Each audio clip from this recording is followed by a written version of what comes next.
Nabi SAW melalui riwayat oleh isteri baginda sendiri, siapa lagi kalau bukan Sayyidatina Aisyah radhiyallahu anha, sesungguhnya Nabi apabila masuk sahaja ke 10 akhir Ramadan, syadda mi'zarahu, iaitu dia akan ketatkan pakaian dia. Apa maksudnya? Macam kita lah, kalau dah nak bersilat, kita dah mula pakai pakaian yang bersiap sedia. Ketatkan pakaian. Itu maksudnya dia tengah serius tu. Jadi Nabi pun begitu. Dalam erti kata lain juga adalah Nabi tidak mendekati isterinya dan ahli keluarganya yang lain-lain pada malam 10 akhir Ramadan. Jadi syadda mi'zarahu. Kemudian wa ahya lailahu. Nabi menghidupkan malam tu.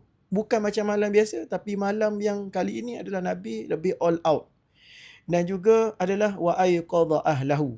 Nabi akan kejutkan ahli keluarga dia. Maksudnya Nabi ajar dengan kita ni, orang ramai, ketua keluarga semua, supaya kita jangan selfish.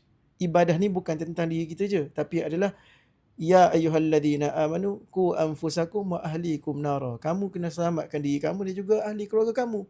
Jadi Nabi memberikan pedoman kepada kita adalah untuk membuat sesuatu yang paling akhir, innamal a'malu bikhawatimiha. Sesungguhnya sesuatu amalan itu diukur pada hujung yang terakhir kalinya. Vibe 10 akhir ni adalah vibe yang luar biasa.